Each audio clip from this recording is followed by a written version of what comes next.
So hello, कैसे हो आप सभी लोग। आई होप सब लोग मस्त होंगे, ज़बरदस्त होंगे। तो आज हम लोग आ चुके हैं अपने इकोनॉमिक्स के क्लास 10th के चैप्टर सेकंड पे, पार्ट सेकंड पे। ओके, तो चलिए कल पिछले लेक्चर का हम लोग रिवीजन कर लेते हैं, उसके बाद हम लोग आज आगे बढ़ेंगे।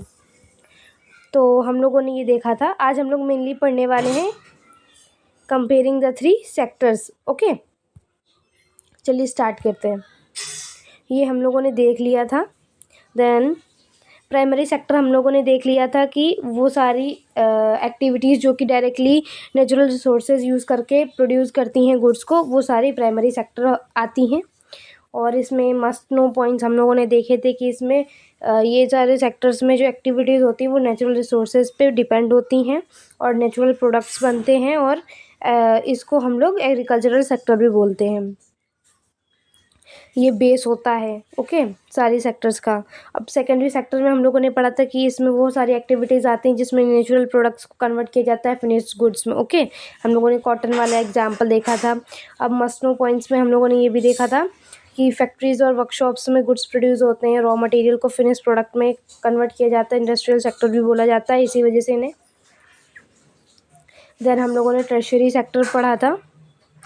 एक मिनट, ये देखिए मतलब मिस्टेक हो गई है। ये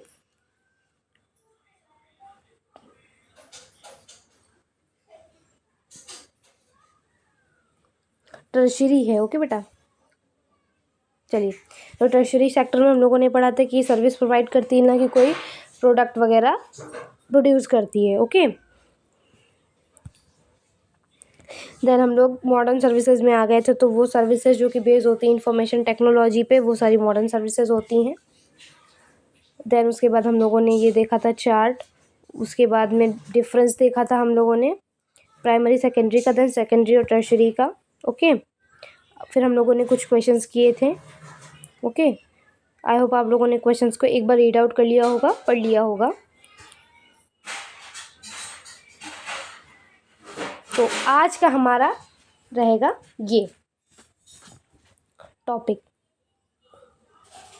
comparing the three sectors of economy. अच्छा, हम लोगों ने पता तो कर लिया कि ये सेक्टर हैं, हमारे थ्री सेक्टर हो गए, प्राइमरी सेकेंडरी और टर्शरी। अब इसमें कंपेयर हम लोग कैसे करेंगे, है ना।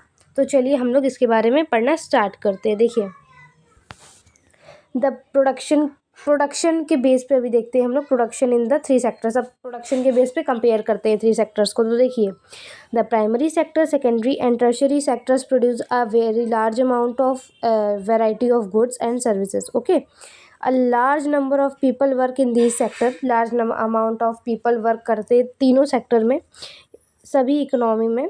वन सेक्टर में contribute more to production and employment than the other three sectors. अच्छा, ये चीज़ तो नॉर्मल है कि किसी भी इकोनॉमी में, या कह सकते हैं हम हर इकोनॉमी में, कोई एक सेक्टर होता है जो कि ज़्यादा कंट्रीब्यूट करता है बाकी तीन इकोनॉमी से।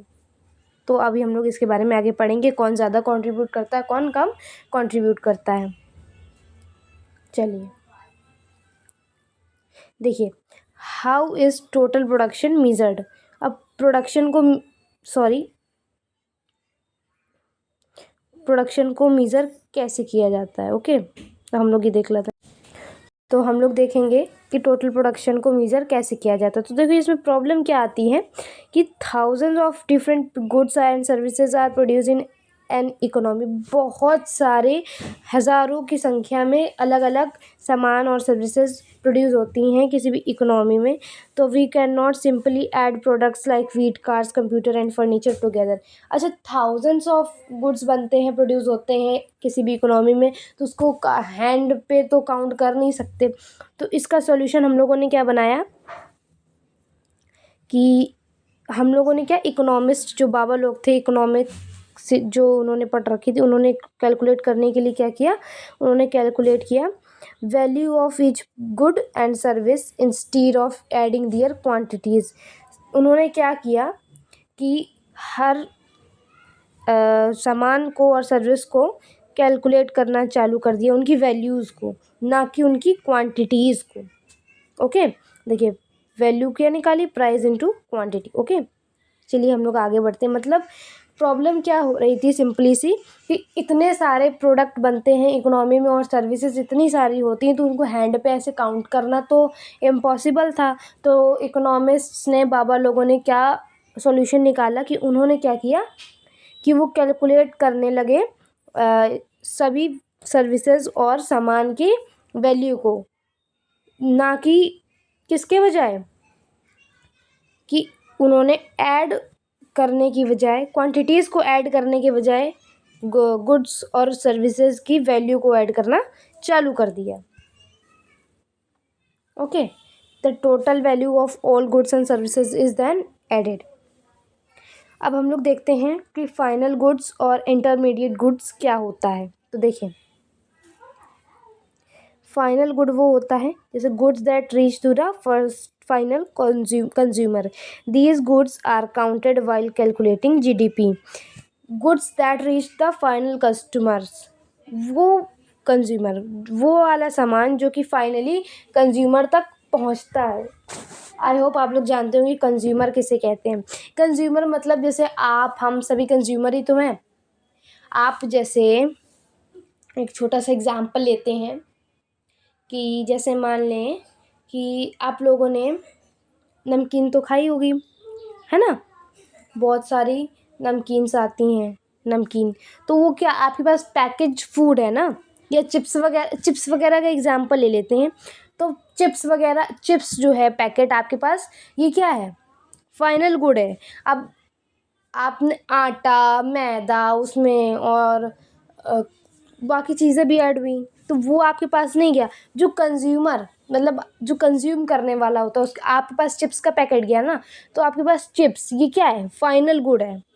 और ये गुड कहाँ पर, यही जो गुड्स हैं, सामान है, वो काउंट किया जाता है जीडीपी कैलकुलेट करते हुए। अभी हम लोग आगे पढ़ेंगे कि जीडीपी क्या होता है। अब देख लेते हैं कि इंटरमीडिएट गुड क्या होता है।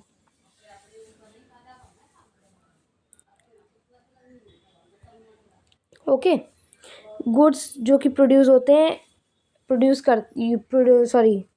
मैं क्या बोल रही हूँ, हाँ, गुड्स जो कि यूज़ होते हैं प्रोड्यूस करने में दूसरे प्रोडक्ट को। जैसे कि आपके पास जो चिप्स आया वो फाइनल गुड हुआ, लेकिन उसमें जो सामान लगा, जैसे आपका आटा लगता है, नमक लगता है ना, फ्लेवर्स ऐड होते हैं, स्टेरलाइजर्स वगैरह, तो ये सब वो सामान है जो कि चिप्स बनाने में यूज़ हुए। तो चिप्स जो आपके पास बन गया फाइनली, तो वो तो आपका फाइनल गुड हुआ। लेकिन ये आटा वगैरह, मैदा वगैरह, स्टेरलाइजर्स वगैरह, फ्लेवर्स वगैरह, ये वो सामान है जो कि ये चिप्स बनाने के लिए यूज़ हुआ। तो जो सामान फाइनल गुड बनाने के लिए यूज़ होता है उसको हम लोग इंटरमीडिएट गुड्स बोलते हैं।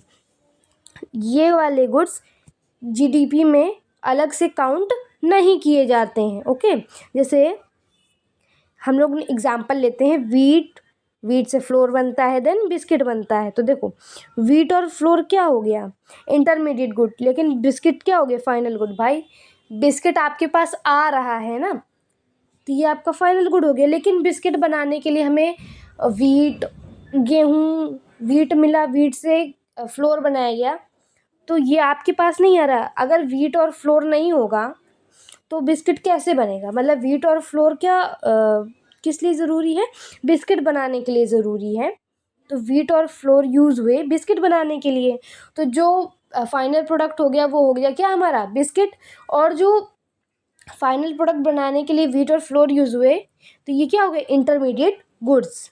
ऐसे आगे हम लोग बढ़ते हैं। अब हम लोग अच्छे देखते हैं कि why are intermediate goods not counted. दीदी आपने ये तो बता दिया कि इंटरमीडिएट गुड्स को काउंट नहीं किया जाता, लेकिन क्यों नहीं किया जाता ये भी तो बताओ। तो इसके बारे में देखते हैं हम लोग।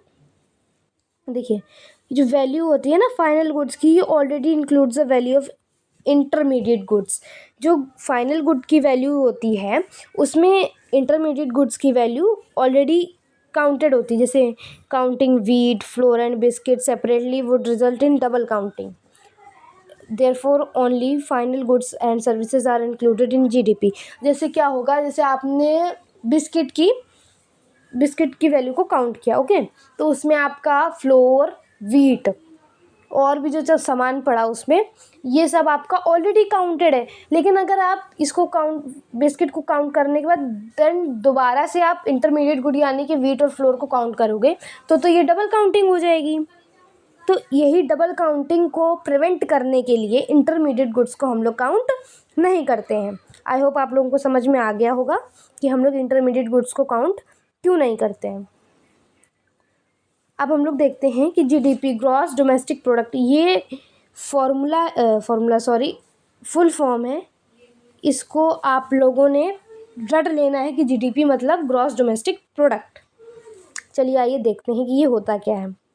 GDP gross domestic product is the total value of all final goods and services produced with in a country during a year. मतलब कि जीडीपी क्या होता है, ये टोटल वैल्यू होती है सभी फाइनल गुड्स और सर्विसेज की जो कि प्रोड्यूस होती है किसी भी एक कंट्री में एक साल में। मतलब कि एक साल में किसी भी कंट्री के अंदर जितने भी फाइनल गुड्स और सर्विसेज प्रोड्यूस होते हैं एक साल में, उसकी कैलकुलेशन को उसकी टोटल वैल्यू को क्या कहते हैं, जीडीपी ग्रॉस डोमेस्टिक प्रोडक्ट। इसको फॉर्मूला क्या होता है, देखो, total value of final good plus final services produce in 1 year. Same चीज़ जो अभी यहाँ पर लिखी जीडीपी, ये शो क्या करता है, size and performance of an economy. जितनी ज़्यादा जीडीपी होगा उतनी ज़्यादा अच्छी हमारी इकोनॉमी होगी। ओके, अब हम लोग देखते हैं कि जीडीपी को कैलकुलेट कैसे किया जाता है। भाई जीडीपी निकालेंगे कैसे, ये भी तो पता होना चाहिए। तो हम लोग देखते हैं जीडीपी को कैलकुलेट कैसे करते हैं और कौन करता है कैलकुलेट। भाई हमने ये तो देख लिया कि जीडीपी को कैलकुलेट कैसे करते हैं, तो हम लोग total value of final goods plus final services जो होती हैं उसको हम लोग ऐड कर देते हैं। लेकिन अब ये करता कौन है, हम आप तो करते नहीं हैं, तो कौन करता है। इंडिया में जीडीपी को एस्टिमेट करते हैं सेंट्रल गवर्नमेंट। ओके, भारत में जीडीपी को कौन एस्टिमेट करता है, बनाता है, कैलकुलेट करता है, central government. Information is collected from all states and union territories. Data on production, services and prices is used to estimate GDP. अब कैसे करते हैं भाई, ऐसे थोड़ी कर दिया, ऐसे होगा। देखो ऐसे होता है कि जैसे सारे स्टेट्स और यूनियन टेरिटरीज से डेटा कलेक्ट करके कलेक्टर्स वगैरह ले आते हैं, ऑफिसर्स वगैरह से लिया जाता है। तो उसके बाद सेंट्रल गवर्नमेंट जो होती है ये सारे डेटा को एनालाइज करती है, देन उससे जीडीपी को एस्टिमेट करती है, कैलकुलेट करती है। ओके, आई होप आप लोगों को समझ में आया होगा। अब हम लोग देखते हैं कि historical change in sectors, early stage of development के अर्ली स्टेज में हिस्टोरिकल चेंज इन सेक्टर हम लोग देखेंगे। तो स्टार्टिंग पे डेवलपमेंट में क्या था कि प्राइमरी सेक्टर इम्पोर्टेंट सेक्टर था, लेकिन उसके बाद अब देखते हैं हम लोग मोस्ट पीपल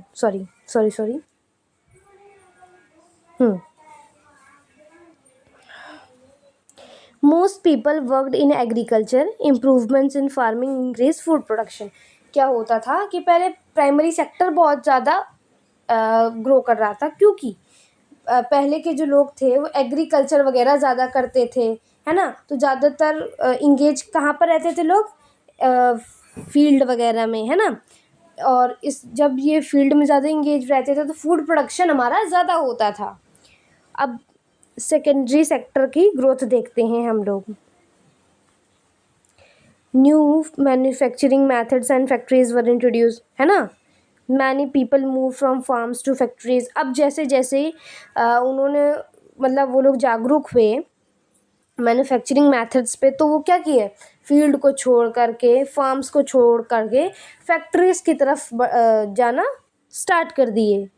तो अब पहले क्या होता था कि एग्रीकल्चर सेक्टर में मतलब प्राइमरी सेक्टर में लोग ज़्यादा एंगेज थे, वहाँ पे फूड प्रोडक्शन ज़्यादा होता था। लेकिन जब सेकेंडरी सेक्टर में ग्रोथ कैसे हुई कि वहाँ पे जब लोगों को मैन्युफैक्चरिंग मेथड्स के बारे में पता चला तो लोग फार्म को छोड़ करके, अपने खेतों को छोड़ करके इंडस्ट्रीज़ की तरफ जाने लगे। तो इंडस्ट्रियल जो इंक्रीज़ थी इंडस्ट्रियल प्रोडक्शन जो था वो रैपिडली इंक्रीज़ होने लगा, बहुत तेज़ी से इंक्रीज़ होने लगा।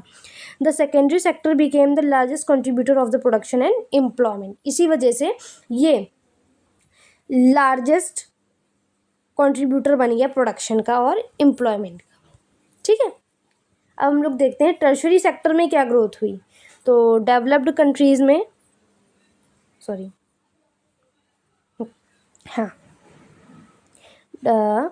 डेवलप कंट्रीज़ में क्या हुआ, जैसे टर्शरी सेक्टर्स में ये मोस्ट इम्पॉर्टेंट सेक्टर बन गया। सर्विसेज जैसे कि banking, education, transport, health care, communication and IT expanded rapidly.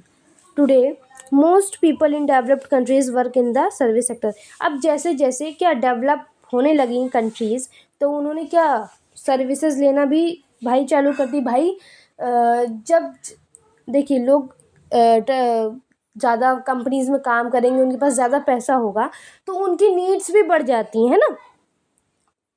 तो इसलिए टर्शरी सेक्टर भी एक्सपेंड हो गया बहुत ही ज़्यादा रैपिडली।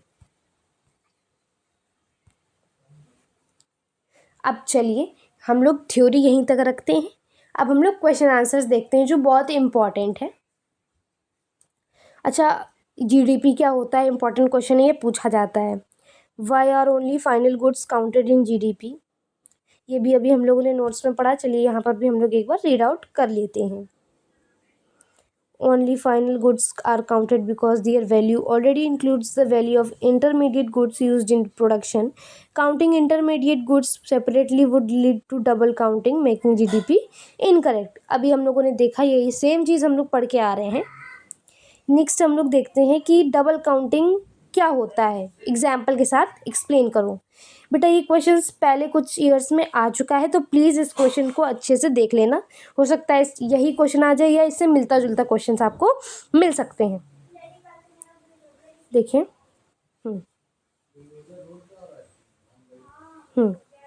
देखते हैं, इसको अच्छे से समझ लेना। देखो, double counting means counting the value of the same product more than one while calculating GDP. ये तो सब लोग समझ गए होंगे कि डबल काउंटिंग का मतलब क्या होता है कि सेम प्रोडक्ट को एक बार से ज़्यादा काउंट करना जीडीपी कैलकुलेट करते हुए। अब एग्जाम्पल में देखिए क्या है। A farmer sell wheat to a flour mill, the flour mill makes flour and sell it to a biscuit company, है ना। एक किसान है जिसने गेहूं को फ्लोर मिल में बेच दिया। अब फ्लोर मिल ने फ्लोर बनाकर बिस्किट कंपनी को भी सेल कर दिया। The biscuit company makes biscuit and sell to the customer. अब बिस्किट कंपनी ने क्या किया, बिस्किट बनाए और उसको कंज्यूमर को या कस्टमर को, वी कैन से दैट कि कंज्यूमर को सेल कर दिया। We count the value of wheat flour and biscuit, the value of wheat and flour will be counted more than once. अगर हम लोग बार बार व्हीट, फ्लोर, बिस्किट की वैल्यू को काउंट करेंगे तो ये तो 3 बार काउंट हो गया, है ना। तो यहाँ पे क्या हो गया कि therefore only the value of biscuits, जो कि है हमारा फाइनल गुड, वो इंक्लूडेड होगा जीडीपी में। तो हमारे जीडीपी में क्या काउंट होगा, केवल बिस्किट काउंट होगा, फ्लोर, व्हीट ये सब काउंट नहीं होगा। Explain the historical shift among the 3 sectors in the early stage. ये क्वेश्चन भी इम्पॉर्टेंट है। In the early stages of development, the primary sector was the most important because most people worked in agriculture. With industrialization, देखिए चाहे आप ये कह दें कि जैसे ही वो लोग जागरूक हुए इंडस्ट्रीज़ मैन्युफैक्चरिंग मेथड्स पे, चाहे आप ये कह दें कि इंडस्ट्रियलाइजेशन जब आ गया, बात सेम है।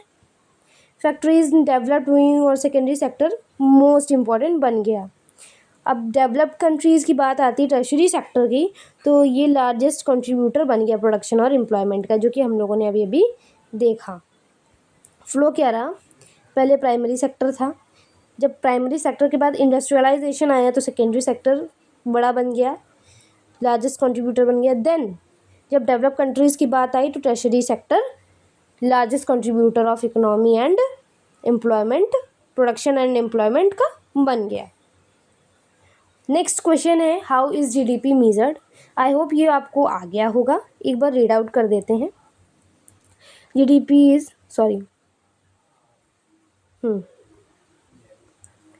GDP इज, एक बार देख लेते हैं, सॉरी,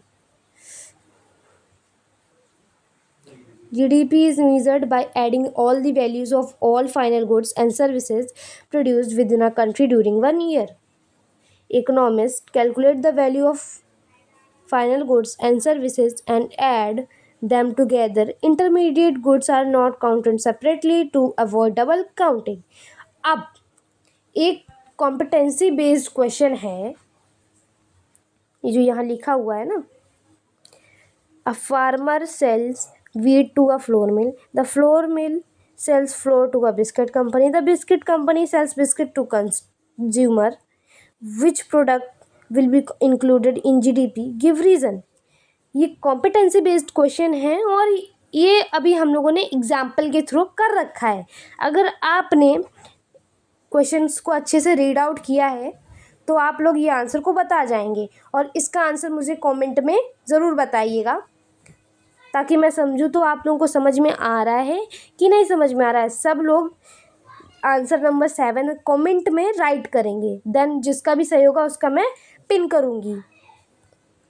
चलिए यहीं से लेक्चर को एंड करते हैं। लाइक एंड सब्सक्राइब करिएगा चैनल को, और हम लोग मिलते हैं अब पार्ट 3 में। ओके, तब तक के लिए bye bye, tata, see you.